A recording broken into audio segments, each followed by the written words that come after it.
Hey, Street Riders, we'll show you how to get your rear in the right place. Coming up right now on Horsepower TV. Today on Horsepower TV, we'll tackle some more street rod mods as we bolt on a new rear end, suspension, and brakes to a classic 39 Buick. We'll take you from the pits to the starting line of a red-hot pro mod shootout and a special visit to Las Vegas for a sneak peek at what's coming from the high-performance aftermarket. So hang on for Horsepower TV.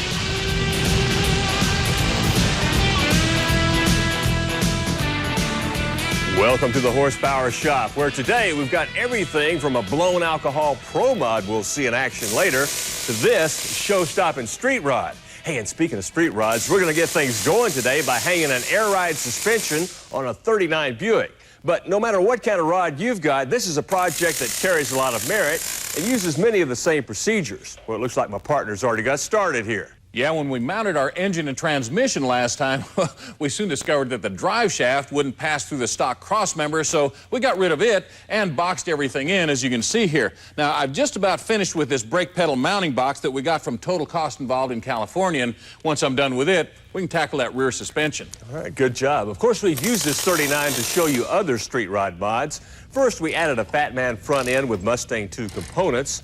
Then we used their engine and crossmember kit to position the engine and trans. Now, before we get started, we got to get rid of some of this old stuff here.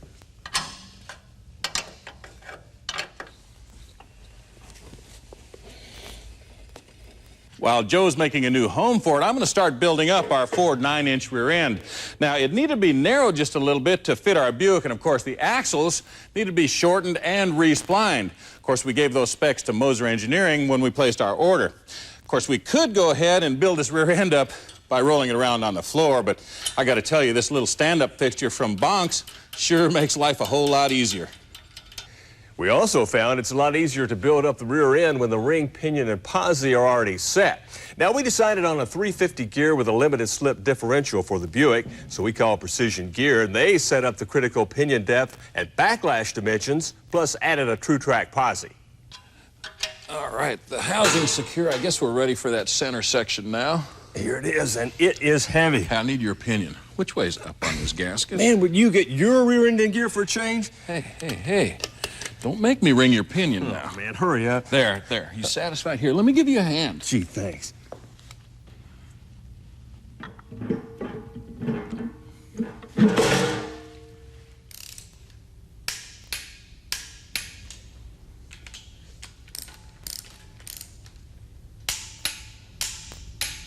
All right, that ought to do it. Now, the 9-inch Ford is pretty bulletproof on its own, but we added some extra insurance by having our axles machined for these 31 splines. Now, on the other end, we had Moser install these grade 8 half-inch studs here to handle any heavy-footed launches we might come up with.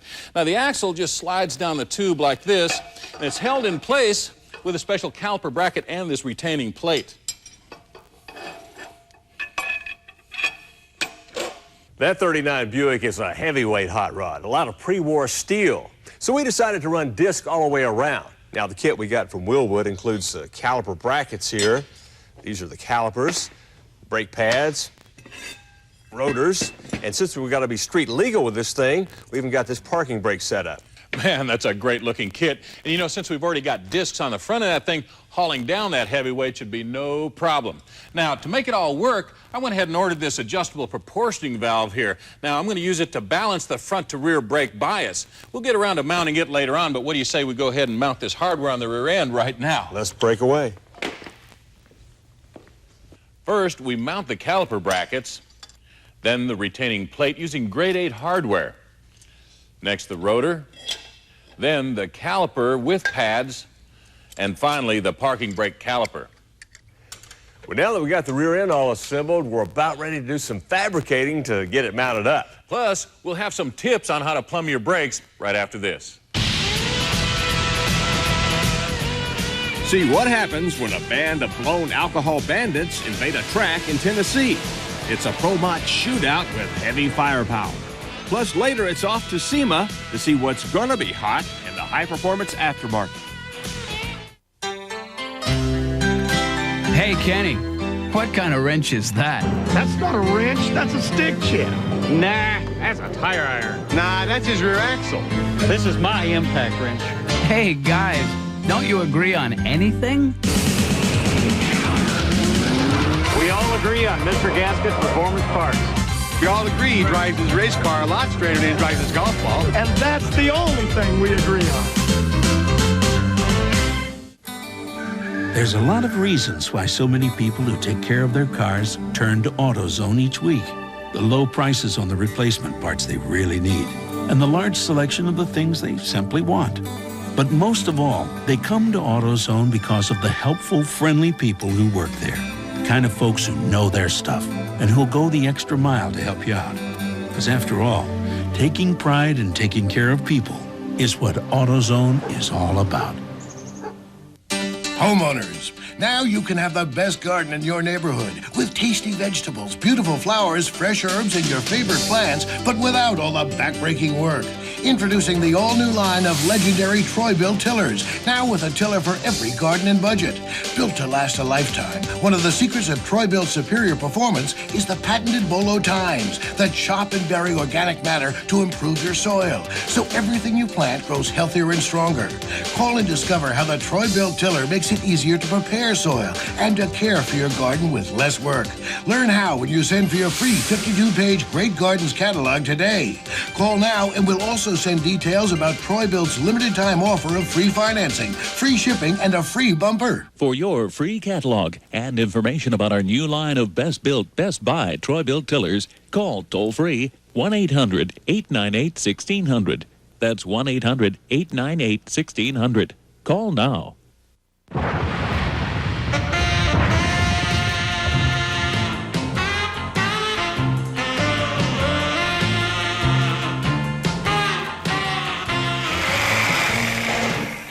All right, welcome back. Now, while you were gone, I went ahead and had both these trailing arms sandblasted, and I've already modified one by cutting about 4 inches off of the end, then adding this adjustable bushing. Now, on the underside, we went ahead and boxed it in by adding this steel plate here. Now, that's going to give us a lot of additional strength. Of course, once all the modifications are done, we're going to be able to bolt everything up to the rear end using these stock U-bolts.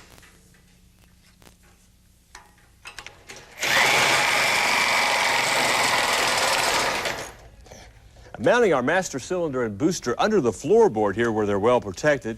Now you'll notice the proportioning valve's been attached to the frame with the knob underneath so we can make adjustments later. Now it's time to start thinking about how we want to plumb our brake lines.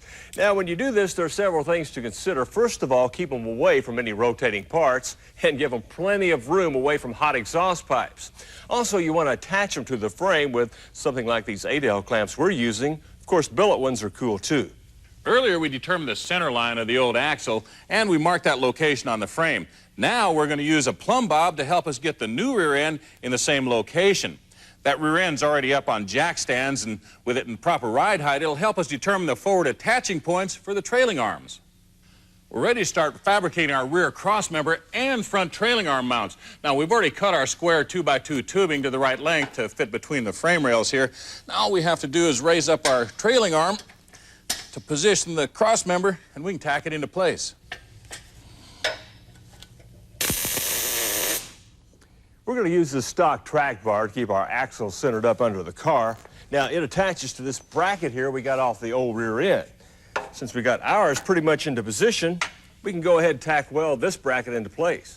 Well, we're going to bring that old Buick right into the 90s with a trick air suspension system. Now, it's fully adjustable so you get the ride height and ride quality that you want while you're going up and down the road. And then, of course, once you get where you're going, man, you can slam that baby in the weeds. Now, the stock coils are replaced with this unique air spring assembly, and as you can see, it's built a lot like a tire. It's actually got reinforcing cords molded right in. Now, the air to raise and lower your vehicle is provided by a remote compressor. Now, this whole setup comes from Air Ride Technologies in Jasper, Indiana, and it includes the shocks, brackets, well, all the hardware you need to make it work. And speaking of that, let's get back to it. After drilling a hole in the frame, we just feed the line through like this. Okay, well, I got brackets mounted on our spring here. There's your line. Thank you. And it just fits right in, like so. Let's mount it up. There we go. Just top nut started here. Okay, now the spring just centers itself up on the mount here, and we can weld it up later. One of the final steps is mounting the shocks, and once again, you want to make sure that you let common sense be your guide. Keep them away from any rotating or hot objects, and also make sure they don't put your suspension in a bind. Good advice. Then all you have to do is run your air lines, install the compressor, and you're done. Meanwhile, I hate to let you down, get it? But we got to take a break and pay some bills. We'll be right back.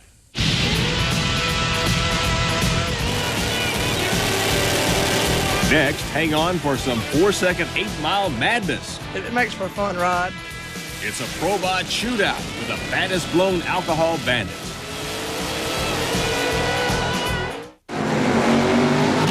Champions know that winning means using the best parts. For 30 years, Moroso has powered the world's top pros, sportsman racers, and weekend warriors with over 1,700 race-proven parts.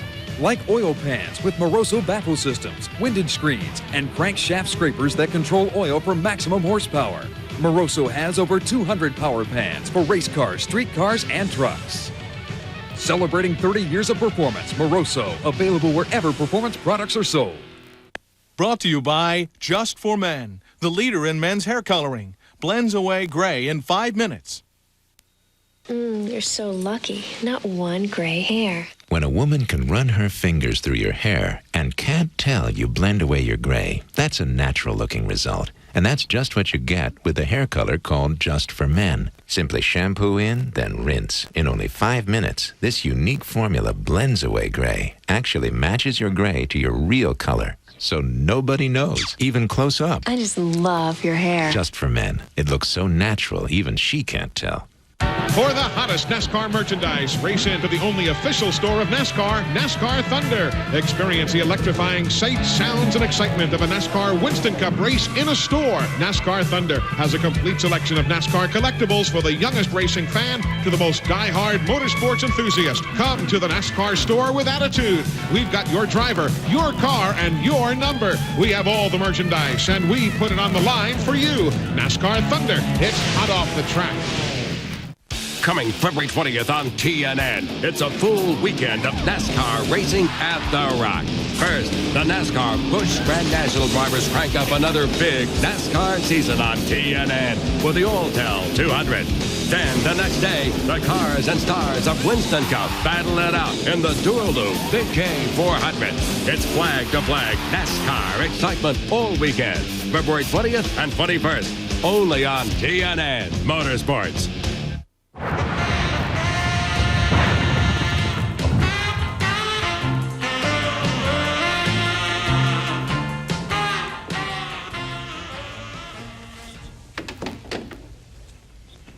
What you're looking at may be the world's fastest supercharged Trans Am door slammer. A 2,000-plus horsepower Pro Mod monster built by Joe and Michael Urini from Tucker, Georgia. Now, this thing races with a group called the Southern Supercharged Outlaws. As you're about to see, when these bandits hit town, they always steal the show.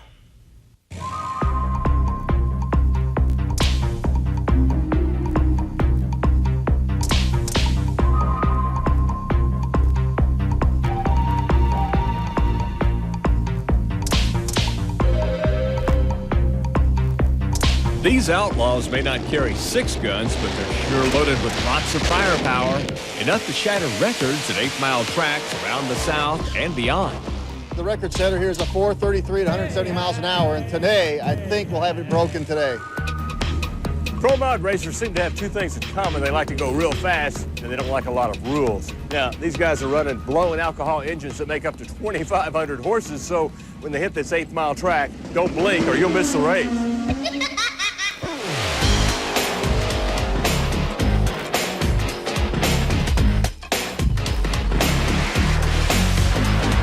Makes for a fun ride. It's something that gives you inside a thrill. Just being head-to-head, toe-to-toe, compete with the best, and that's who we run against, is the best. Joel Moore's been racing Pro Mod since its beginnings back in the 1980s. Now he and his 66 vet ride together with this band of outlaws who terrorize tracks and thrill spectators everywhere they go. Now, a Pro Mod car essentially is a door slammer with a funny car motor thrown in it. Sounds simple, but making it all work isn't. it's a balancing act. Put enough fuel in it not to burn, but leave enough out for it to really run.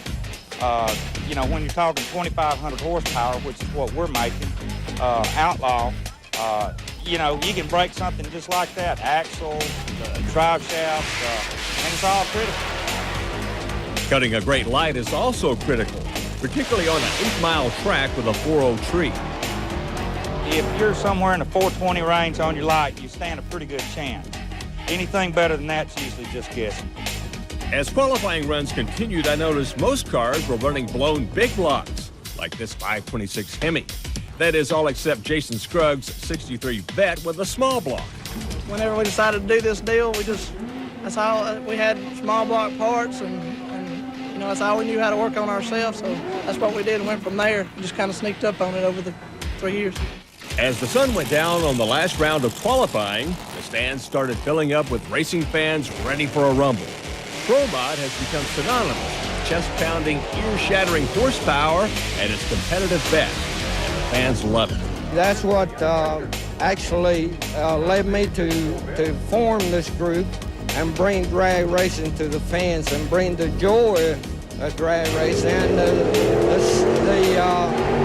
smoky burnouts and the loud motors and what real drag racing is.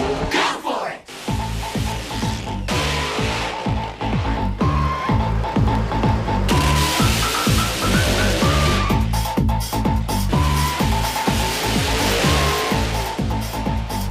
After 2 rounds of eliminations, the final shootout would be a battle of experience against youth. The veteran Yarini, whose opponent red lights here, against Scruggs, who breaks the track record with the second round 4:14 at 171 miles an hour. We had trouble getting down the racetrack, so we detuned the motor a little bit, and the quickest we've been with this combination has been a 17. So that was the quickest run with this combination. Now all you got to do is repeat that and win this whole event, right? Yes, sir. If we can do that, we'll be all right. Well, I just hope I can pull some little cat out of the bag. Now, we have run some high 420, so we'll have to do something with the light.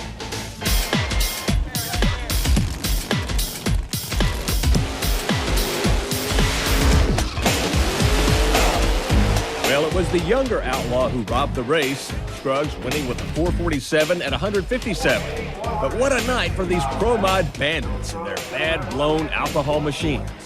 Desperados of drag racing who steal the show at strips throughout the land.